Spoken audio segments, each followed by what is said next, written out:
இன்னைக்கு நாம இந்த இயரோட கடைசி நாள்ல இருக்கோம்.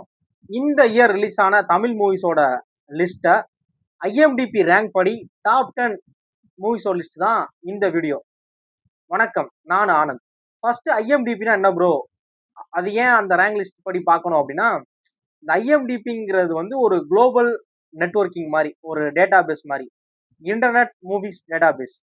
இது என்ன அப்படின்னா, இதுல வந்து இந்த டாப் 10 டாப் 25 போடுறாங்களே, இதுல வந்து கமர்ஷியலா பாக்ஸ் ஆபீஸ் என்னைக்குமே பேசாது. இதுல வந்து ஆடியன்ஸ் எத்தனை பேர் இந்த படத்தை வாட்ச் பண்ணிருக்காங்க, ஆடியன்ஸ் போடக்கூடிய அவங்க கொடுக்கக்கூடிய 10க்கு அவுட் ஆஃப் 10க்கு அவங்க கொடுக்கக்கூடிய மார்க்கை கால்குலேட் பண்ணி, அதுவா ஒரு அல்காரிதமை ஃபாலோ பண்ணி ஒரு கால்குலேஷன் பண்ணி ஃபர்ஸ்ட் பிளேஸ் இந்த படம், செகண்ட் பிளேஸ் இந்த படம் சொல்லி ரேங்கிங் பண்ணும்.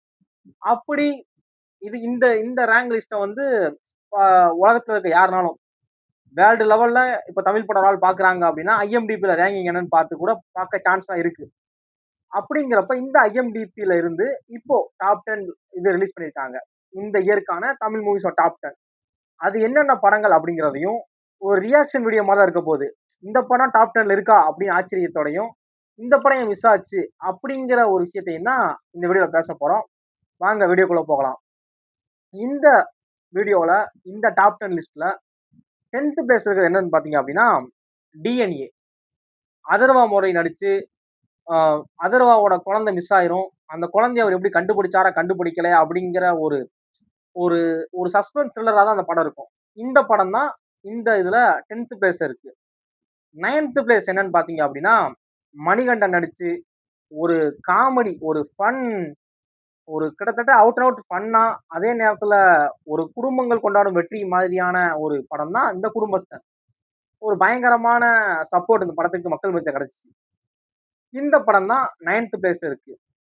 8th பிளேஸ் என்னன்னு பாத்தீங்க அப்படின்னா மாரி செல்வராஜ் டைரக்ஷன்ல துருவிக்ரம் வந்து டோட்டலா அவரோட முந்தைய படங்கள்ல இருந்து டோட்டலா அவர் ஒரு வேற ஒரு டிரான்ஸ்ஃபர்மேஷன்ல இருந்து மாறி இந்த படத்துக்காக ஃபுல் அண்ட் ஃபுல் அவரோட ஹார்ட் ஒர்க்கை போட்டு படமும் அதுக்கேற்ற ரிசல்ட்டை கொடுத்துச்சு, படத்தோட சக்சஸும். அப்படிப்பட்ட ஒரு படம் தான் பைசன். இந்த படம் தான் இந்த லிஸ்ட்ல 8th பிளேஸ் இருக்கு.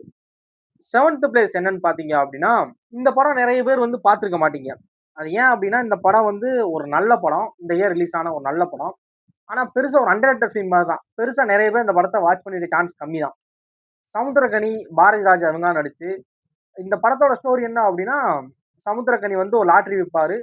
அந்த லாட்டரிய அதோட உரிய நபர்கிட்ட போய் கஷ்டப்பட்டு சேர்ப்பாரு. இவருக்கு ஆல்ரெடி பண தேவைகள் இருக்கும். ஆனா அதெல்லாம் பொருட்படுத்தாம இந்த காசு என் காசு கிடையாது, அது இன்னொரு ஆளுக்கான காசுன்னு சொல்லி அதை அந்த உரிய நபர்கிட்ட போய் சேர்க்கறதெல்லாம் ரொம்ப சொல்ல மனிதாபிமானத்தோட உச்சம் அப்படிங்கிற மாதிரியான ஒரு படமா இருக்கும். ரொம்ப ஒரு ஒரு நல்ல மெசேஜ் இந்த படத்துல இருக்கும். ஒரு அழகான படம்னே சொல்லணும் இந்த படத்தை. திருமாணிக்கம் இந்த படம் தான் இந்த டாப் 10ல 7th பிளேஸ்ல இருக்கு. இந்த பிளேஸ்ல டாப் 6ல இருக்க படம் என்ன படம் பாத்தீங்க அப்படின்னா கிட்டத்தட்ட பார்ட் 1 ரிலீஸ் ஆகாம பார்ட் 2ன்னு ஒரு படத்தை அனௌன்ஸ் பண்ணி விட்டு சியான் படம் கமர்ஷியலா சக்சஸ் அடிக்குமா அப்படின்னு ஆச்சரியப்பட்ட எல்லாருக்குமே சியான் ஒரு பயங்கரமான ஒரு படத்தை கொடுத்து, அதுவும் இப்ப இருக்கிற சியான் கிடையாது, வெண்டேஜ் சியான், ஜெமினி, தூள், சாமி, தில்லு இந்த மாதிரி படங்கள்ல பார்த்தா கமர்ஷியல் எலமெண்ட் இருக்கிற மாதிரியான சியான் படம் பார்க்கணும்னு நினைச்சீங்க அப்படின்னா இந்த படத்தை நீங்க கண்டிப்பா பார்க்கணும். வீரா தீரா சூரா இந்த படம் தான் இந்த ஐஎம்டிபி டாப் 10ல 6th பொசிஷன்ல இருக்கு. 5th பொசிஷன் என்னன்னு பாத்தீங்க அப்படின்னா கிட்டத்தட்ட இவர் நடிச்ச எல்லா படமும் ஹிட், கண்டினியூஸா 100 கோடி கலெக்ட் பண்ணிருக்கு. பிஆர், மிஸ்கின் இவங்கெல்லாம் நடிச்சு டைரக்டர் அஸ்வந்த் மாரிமுத்து டைரக்ஷன்ல இப்போ ரீசெண்டா தியேட்டர் ரிலீஸ் ஆகி ரசிகர்கள் மத்தியில பெரிய வரவேற்பு. அது மாதிரி படம் கிட்டத்தட்ட கமர்ஷியலா பயங்கர சக்சஸ் ஆன ஒரு படம் தான் இந்த டிராகன். இந்த படம் தான் 5th பிளேஸ்ல இருக்கு. 4th பிளேஸ் என்னன்னு பாத்தீங்க அப்படின்னா ஒரு தரப்பு ஆடியன்ஸ் இது என்ன படம்டா கருமோ அப்படின்னு சொல்லி திட்டினா கூட மற்றொரு தரப்பு ஆடியன்ஸ் வந்து இது ஒரு நல்ல படம், படத்துல பயங்கரமான எலமெண்ட்லாம் இருக்கு அப்படின்னு சொல்லி இன்னமும் இந்த படத்தை கொண்டாடிட்டு இருக்காங்க. எப்படி சொல்ல, ஸ்லோ பாய்சன் ரேஞ்சுக்கு இந்த படத்தை கம்பேர் பண்றாங்க. படத்தோட மியூசிக் ஸ்கோர் அந்த அளவு இந்த படத்துக்கு தனி ஒரு ஃபேன்ஸ் பேஸ் இருக்கு. அப்படி கண்டினியூஸா ஒரு 100 கோடி படத்தை கொடுத்த பிஆர் பிரதீப் ரங்கநாதன் நடிச்சு ரிலீஸ் ஆன டியூடு படம் தான் இந்த லிஸ்ட்ல 4th பிளேஸ்ல இருக்கு. 3rd பிளேஸ் பாத்தீங்க அப்படின்னா சரத்குமார், தேவயானி, சித்தார்த் நடிச்சு ஒரு வீடு வாங்குறது ஒரு சாதாரண ஒரு மிடில் கிளாஸ் ஃபேமிலிக்கு எவ்வளவு ஒரு பெரிய கனவு. அதை அவங்க அச்சீவ் பண்றக்குள்ளேக்கு எந்த மாதிரியான கஷ்டங்களை ஃபேஸ் பண்ணுவாங்க, பிராக்டிக்கலா அது எந்த அளவு பாசிபிள் அப்படிங்கிறத ரொம்ப கிளியரா நம்மளோட நம்மளோட அது நிறைய கனெக்ட் பண்ணிக்க முடியும். அதுவும் ஒரு மிடில் கிளாஸ் ஃபேமிலியா இருக்கீங்க, நீங்க ஒரு ரெண்டல் ஹவுஸ்ல இருக்கீங்க அப்படின்னா இந்த படங்கள்ல காமிக்கக்கூடிய ஒவ்வொரு எலமெண்ட் ஆகட்டும், படத்துல வரக்கூடிய சினாரியோ எல்லாமே நம்ம வீட்டுல நடக்கிற மாதிரி நமக்கு ஃபீல் ஆகும். அப்படி ஒரு இதை இவங்க கொடுத்துருந்தாங்க. அதெல்லாம் பாக்குறப்பவே என்னங்க தரையில நடக்கிற திரையில காட்டியிருக்கீங்க அப்படிங்கிற மாதிரி தான் எனக்கு தோணுச்சு. அந்த ஒரு படம் தான் 3 BHK.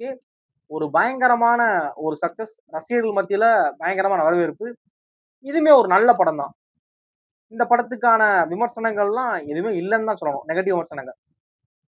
இந்த டாப் 10ல 2nd பிளேஸ்ல இருக்கிற படம் என்ன படம்னு பாத்தீங்க அப்படின்னா காந்தா. துல்கர் சல்மான், சமுத்திரகனி நடிச்சு கிட்டத்தட்ட ஒரு பீரியட் ஃபிலிம் மாதிரி இந்த படம் வந்து ஒரு ஒரு டைரக்டருக்கும், ஒரு படத்துக்குள்ள படம் எடுக்கிறாங்க, ஒரு டைரக்டருக்கும் ஒரு நடிகருக்குமான கான்ஃபிளிக்ட் தான் இந்த படமே. படத்துல சமுத்திரகனியோட ஆக்டிங்கா இருக்கட்டும், துல்கர் சல்மான் ஆக்டிங்கா இருக்கட்டும், 2 பேரும் போட்டி போட்டு அந்த கதாபாத்திரத்தை மென்மேலும் அந்த கதாபாத்திரத்தை மெருகேற்றிருப்பாங்க. அதெல்லாம் ரொம்ப பயங்கரமா இருக்கும். காந்தா இந்த டாப் 10ல 1st பிளேஸ்ல இருக்க படம் என்னன்னு பாத்தீங்க அப்படின்னா சசிகுமார், சிம்ரன் இவங்கெல்லாம் நடிச்சு டைரக்டர் அவினாஷ் ஜீவின் டைரக்ஷன்ல அவரோட டெபியூட் ஃபிலிமான டூரிஸ்ட் ஃபேமிலி தான். இந்த படம் ஃபர்ஸ்ட் பிளேஸ்ல இருக்கிறது யாருக்குமே எந்த ஒரு டவுட்டுமே இருக்காது. பல டைரக்டர்ஸ், பல சினிமா கிரிட்டிக்ஸ், பல இணையதளவாசிகள், பல சோசியல் மீடியா, பல நியூஸ் பேப்பர்ஸ் சொல்லி இந்த படத்தை பத்தி அவங்க எழுதின ரிவ்யூ எல்லாமே பாசிட்டிவான ரிவ்யூ தான். இந்த படத்துக்கு இது வரைக்கும் ஒரு ரிவ்யூ கூட நெகட்டிவ் ரிவ்யூ கேட்ட மாதிரி தெரியல. இது ஒரு லாஜிக் மிஸ்டேக்கு, இது சரியில்லை, இது தப்பா இருக்கு அப்படின்னு சொல்லி எந்த ஒரு டீகோடிங்குமே தப்பா, இந்த ஒரு டீகோடுமே இந்த படத்துக்கு இன்னும் வரைக்கும் பண்ணல. இந்த படம் இந்த இயர்ல ரிலீஸ் ஆன ஒன் ஆஃப் தி பெஸ்ட் படம்ங்கிறதுல யாருக்குமே எந்த டவுட்டுமே இருக்காது. நிறைய பேருக்கு ஒரு பிடிச்ச படம், ஒரு தெரப்பி மாதிரி, ஒரு சொல்ல ஒரு ரிலாக்ஸிங்கா, எந்த ஒரு அடிதடி எதுவுமே இல்லாம ரொம்ப ஒரு கன்வின்சிங்கா, ஒரு ரிலாக்ஸா, ஒரு பீஸ்ஃபுல்லா ஒரு படம் பார்க்கணும் அப்படின்னா இந்த டூரிஸ்ட் ஃபேமிலி படத்தை நீங்க தாராளமா பார்க்கலாம். இதுதான் ஐஎம்டிபி ரேங்க் லிஸ்ட் படி டாப் 10ல இருக்கிற மூவிஸோட லிஸ்ட். இதுல இன்னுமே சிறையெல்லாம் ஆட் பண்ண மாதிரி தெரியல. ஒரு நல்ல படம், அதையே மிஸ் ஆச்சு. இன்னும் நிறைய படங்கள் இருக்கு. இதான் டாப் 10. இந்த ஐஎம்டிபினாலே கமர்ஷியல் பாக்ஸ் ஆஃபீஸ் கலெக்ஷன் எதுலையுமே பேசாது. இந்த ஐஎம்டிபியை பொறுத்தளவுல ஃபேன்ஸா பார்த்து இந்த படங்களுக்கு போடக்கூடிய 10க்கு அவுட் ஆஃப் 10க்கு போடக்கூடிய மார்க்கை கால்குலேட் பண்ணி அதுல எவ்வளவு ஓட்ஸ் வந்திருக்கு, எவ்வளவு ஓட்டர்ஸ் அது ஓட் பண்ணிருக்காங்க, அவங்கள டிவைட் பண்ணி அதுவா ஒரு அல்காரிதம் வச்சு கால்குலேட் பண்ணி கொடுக்கறது தான் இந்த ஐஎம்டிபி ரேங்க். இது வந்து குளோபலி ஒரு பெரிய இது. இப்போ இது எப்படின்னா, இப்போ வேற கண்ட்ரில இருக்க ஆட்கள் கூட இப்போ இந்த ஒரு படத்தை பார்க்கணும் அப்படின்னா ஐஎம்டிபில எவ்வளவு இது வாங்கியிருக்கு, ரேட்டிங்ஸ் வாங்கியிருக்குங்கிறத பார்த்து பார்ப்பாங்க. அந்த அளவு ஒரு பெரிய பெர்ஃபார்ம் பண்ணுது இது ஆன்லைன்ல. இந்த டாப் 10ல இந்த ஒரு படம் மிஸ் ப்ரோ, இது மிஸ் ஆயிருச்சு, இது ஏன் வரல அப்படின்னு நீங்க டவுட் பண்ற படத்தையும், இந்த படம் எப்படி இந்த வந்துச்சு டாப் 10க்குள்ள அப்படின்னு நீங்க ஆச்சரியப்படுற ஒரு படத்தையும் மறக்காம கமெண்ட் பண்ணுங்க.